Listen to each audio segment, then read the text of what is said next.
Narrative. On December 1st, 2016, I was contacted by prosecutor Rob Ives. He stated that there had been a fire located at 103 East Columbia Street on November 21st, 2016, which resulted in the deaths of 4 children and the injury of 3 adults, to include the mother of the children, Galen Rose, and 2 officers, Drew Yoder and Josh Dissinger. On December 6th, 2016, I met with SFM Dennis Randall at the Lafayette ISP post. He briefed me on the incident and the course of the investigation to date and showed me photos and scans of the residence by CSI Scott Gilbert of the Indiana State Police. He said that on December 8th, 2016, he and other investigators, to include ATF Senior Agent Whitaker, CSI Gilbert, Detective Tony Liggett of Carroll County, and investigators for the insurance company, would be at 103 East Columbia Street to continue testing and examining the scene. On December 8th, 2016, I traveled to 103 East Columbia Street and met with SFM Randall, as well as the above-mentioned personnel. I walked through the scene, observing the damages and familiarizing myself with the remains of the home. While examining the upstairs bedroom where the children were found, I located 2 iPads and an iPhone.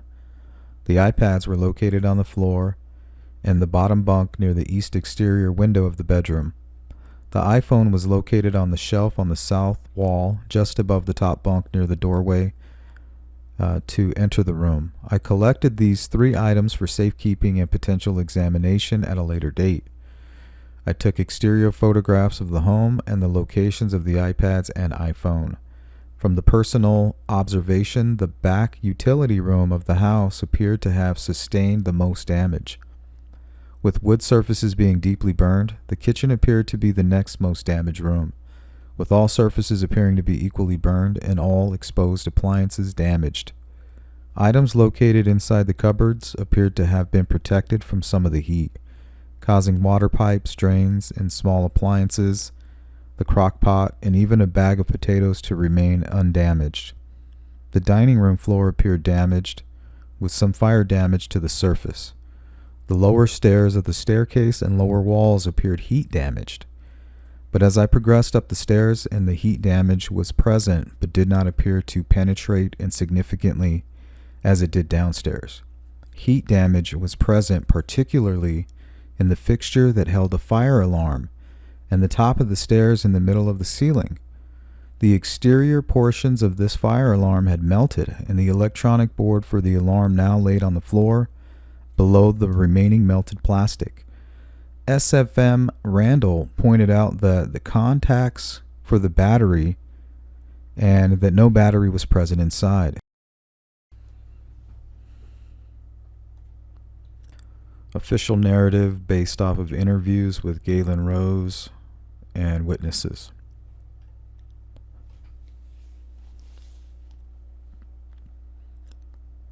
In the lower unit, Galen Rose was asleep in the first floor bedroom in the northeast corner of the residence. Her 4 children were sleeping directly above in the second floor bedroom. Miss Rose said that something came over me to get out of my bed. I recalled that she just woke up to smoke, a lot of smoke. Miss Rose had been sleeping with her bedroom door left open. She recalled having turned off all the interior lights that night prior, except for the wreath mounted above the fireplace in the living room. After awakening, Miss Rose did not turn on any lights and did not recall any appliances or devices providing any illumination. Miss Rose recalled that she jumped up and went through the living room into the dining room and stopped under the archway between the 2 rooms, where she recalled that a whole bunch of smoke came out and I couldn't breathe. She recalled the heavy smoke being accompanied by the sounds of fire, like a fire is going in the fireplace, but did not specifically recall seeing any fire. From her position at the north end of the dining room, Miss Rose recalled seeing the kitchen door to the rear stairway open. When interviewed in 2016, however, she did not recall being able to see the door through the smoke and an interview in 2017 and her deposition in 2020. She remembered smoke and heat coming from the kitchen area and believed that she may have seen flashes of light or reflections of the fire in the smoke, but could offer no detailed account of the presence of flames within the apartment. From her position in the dining room, she recalled a thick smoke layer having been above head level. Miss Rose ascended the stairs to retrieve her children, but could only reach the 6th or 7th step before having to evacuate due to smoke and heat. She confirmed that at this point she was in a thick of the smoke and stated, "I had to turn around and go back down because I couldn't take that smoke. It was too much smoke. It was hot, and I could not stand it." She escaped out of the front door, leaving the door open behind her. The next door neighbors to the east, redacted and redacted, heard screaming outside and descended to their front door. At that time, Miss Redacted said she was already awake, as she had awoken earlier at 2:45 a.m. and was lying in bed, trying to go back to sleep. From the front door, they could see smoke and Miss Rose out of the front sidewalk screaming for help. They found her covered with soot, distraught and frantically requesting help to save her children. From the upstairs bedroom, Miss Redacted reported the fire to the property owner and 911. Redacted rushed to attempt entry to find the children. Approximately 20 seconds after Redacted call connected, Redacted of the upstairs unit connected to another 911 dispatcher and also reported the fire. While Mr. Redacted ran to try and rescue the children, Miss Redacted attended to Miss Rose and recalls staying with her throughout the incident, except for when Miss Redacted retrieved her own children from her house. Redacted called Miss Rose, tell her that she had called to her girls upstairs, heard them get up, and thought they would be coming downstairs. Miss Rose kept telling Miss that she knows one of them got up, but she couldn't see them. Mr. Redacted ran to the house and crawled inside as far as he could before he was forced out by heat and smoke. Mr. Redacted recalled being able to see fire in the kitchen, on the floor, on top of the table. Miss Redacted said the smoke was very black at this point. He ran back to his house to retrieve a flashlight and a blanket. Mr. Redacted found a blanket but was unable to locate a flashlight and returned to Miss Rose's apartment. At his interview, he recalled that he re-entered the structure, exited the structure, and then observed the arrival of the first public responder, Officer Josh Dissinger. Emergency responders were toned out for a fully involved house fire at 3:49 a.m. The first two emergency responders to arrive were police officers that also served as volunteer firefighters. The first arriving responder was Officer Dissinger and the Flora Police Department. Upon arrival, he observed heavy smoke coming out north side front door and saw a stairway to the children's bedroom was inside and on the left. Officer Dissinger went to the front door, dropped down, and began crawling inside. At that time, there was about 12 to 18 inches of visibility at the floor.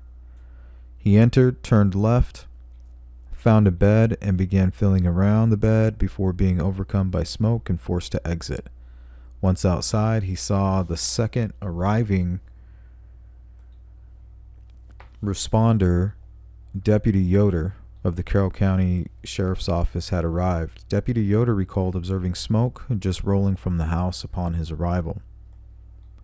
Officer Dissinger and Yoder entered the structure together. They entered through the front door, turned left, accessed, and searched the first floor bedroom. Deputy Yoder recalled that you couldn't see your hand in front of your face and said it was pretty hot at that time. He told Officer Dissinger that they needed to back out. After exiting, Deputy Yoder recalled breaking out an east bay window of the front porch. Officer Dissinger recalled punching out the two windows in either side of the front door and vomiting on the front porch. Officer Dissinger recalled that Miss Rose shout that the kids were upstairs and he was aware of the west exterior stairway to the second floor from the prior visits to the property. So he began to run to the outside stairwell. He recalled that when he started up the stairway, there was a female on the deck that said, "Me and my kids are out." When coming back down, he recalls that there was fire coming up from under the stairwell and stated that there must be a window under that stairwell. The fire had breached. Miss Rose yelled to him to come back and that there was a stairwell inside and to the left. Officers Dissinger and Yoder re-entered the house, crawled past the first bedroom, came to a fireplace, and were again overcome with smoke and had to exit. Deputy Yoder recalled looking through the archway and seeing visible flames covering the table and chairs located on the south wall of the dining room. The smoke glare was near the floor with about 18 inches of clearance at that time. Once outside, Officer Dissinger told Deputy Yoder to go to the fire station to get an engine and some air packs. At approximately 4.75 minutes after the initial 911 call connected, Deputy Yoder departed from the Flora Fire Department as Flora Fire Chief Adam Randall arrived at the site. Officer Dissinger and Chief Randall entered the structure and made it most of the way across the living room before they were overcome by smoke and heat and had to exit. Chief Randall recalled that the smoke had lifted to about chest high and that he noticed flames on the dining room floor in the southwest corner. As they crawled across the living room, Officer Dissinger recalled feeling an extreme heat on his face that was coming from straight across the living room. He could not see any flames at that time and did not recall seeing any flames on his first 3 trips into the house. Approximately 2 minutes after having departed the site, or 6.75 minutes after the first 911 caller connected, Deputy Yoder returned to the site along with the first responding fire engine and the Flora Fire Department equipped and bunker gear unit 628 arriving within the next minute. Officers Dissinger and Yoder donned SCBA ensembles and re-entered the structure approximately 8.5 minutes after the initial call to 911 was made. Deputy Yoder was trying to locate the staircase, which he recalled Miss Rose indicating was in the bedroom. He recalled touching a door handle, hearing something sound like it exploded, and when feeling like he caught on fire. He recalled freaking out, punching stuff, yelling for help, and then he blacked out and later woke up inside the ambulance. Officer Dissinger recalled that they entered together and went straight past the fireplace to where they found the staircase. He said they made it 4 or 5 steps up before the heat was so intense on the back and top of his head that he knew if they continued up the staircase, they wouldn't make it back down. He told Officer Yoder that they had to turn back. He said they descended and crawled back to the front door. When he stood up expecting Deputy Yoder to be with him, he wasn't there and instead heard him screaming from inside the house and suddenly go quiet. Officer Dissinger recalled finding Deputy Yoder flat on his back with his air mask off and unconscious before extracting him from the home. When initially retreating from the stairwell to the front door on the final entry attempt, Officer Dissinger recalled being so low that his face mask was dragging on the floor. He said there was only 6 to 8 inches of visibility on the floor level at that time. The smoke glare had banked down to the floor again, and Officer Dissinger recalled it feeling hotter this time.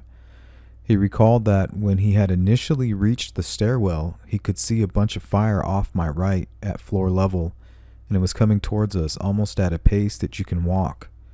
When he found Deputy Yoder, he recalled that the heat was almost unbearable. By the time he had dragged Deputy Yoder to the front door, Officer Dissinger recalled that fire was rolling over us. There was fire above our heads. Upon arrival, first responders observed smoke coming from the structure, primarily from the front door, but did not observe any locations where fire had vented through the windows or penetrated any exterior surface of the structures. The Indiana State Fire Marshal Assistant Chief Dennis J. Randall observed that staining from fire gases was visible in exterior surfaces of the structure around window frames of the north, west, east, and south sides of the structure. He reported that staining from fire gases was visible along all sides of the structure, exterior walls, and roof line. The staining was identified as a result of the fire gases building up inside the structure prior to Galen Rose exiting the front door to escape the fire. The windows on either side of the northern front porch doorway were manually broken out by Officers Dissinger and Yoder after their first joint attempt to enter the structure. Shortly thereafter, Officer Dissinger recalled observing a window was venting fire from a failed window below the west exterior stairway on the first floor. Firefighter Jeremy Hayes also reported breaking out a window on the front porch later in the response, and then observed that the front room immediately caught fire but was quickly controlled by water application. Following 2 additional attempts to enter the structure, first by Officers Yoder and Dissinger and then by Officer Dissinger and Flora Fire Chief Adam Randall, the windows along the first floor and the east exterior were systematically broken out from north to south. Upon breaking out the last window, Mr. Adam Ayers recalled seeing flames shoot out. Mr. Ayers also threw rocks at upper windows on the east side of the structures to break them out. Ultimately, Mr. Ayers returned to the front of the structure and observed Deputy Yoder being pulled out of the apartment. First suppression water application began approximately 12 minutes after the initial 911 call connected and rapidly suppressed the flames, venting from the north and east windows of the living room and dining rooms. The fire resulted in the deaths of Miss Rose's 4 children and resulted in injuries to Miss Rose, Deputy Yoder, and Officer Dissinger. Miss Rose was sedated, intubated, and airlifted to Eskenazi Hospital burn unit in Indianapolis. She suffered minor burn injuries to her eyes and upper torso and was treated for smoke inhalation and injuries to her airway. Deputy Yoder was airlifted to St. Joseph Hospital burn unit in Fort Wayne and held for treatment of smoke inhalation and burn injuries to his airway, head, and hands.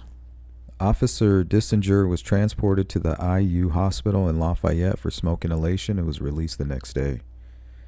Investigator Chief Dennis Randall of the Indiana State Fire Marshal's Office concluded that the fire initiated within the south interior stairway that connects the first floor apartment to the south exterior garage and basement area. Reference the mudroom or enclosed back porch in Figure 1. He reported that the 2 doors that were expected to be closed and locked, both were found unlocked, and the one leading from the back porch to the kitchen was left partially open. Chief Randall concluded that the fire was incendiary and resulted from an ignited pour of ignitable liquid on the steps of the back porch, and possibly in the kitchen and dining room area as well. Investigator Michael Vergon concluded that the fire originated within the rear porch area of the structure. He determined that the kitchen door to the rear porch area had been nearly fully open at the time of the fire and reported that the fire initiated at or near floor level on the porch and or within the area of the kitchen porch doorway. He concluded that the fire became ventilation limited, which resulted in a low oxygen environment within the residence. Mr. Vergon reported the cause of the fire to be incendiary in nature and caused by the intentional ignition of combustible materials by a competent ignition source, a match or a lighter.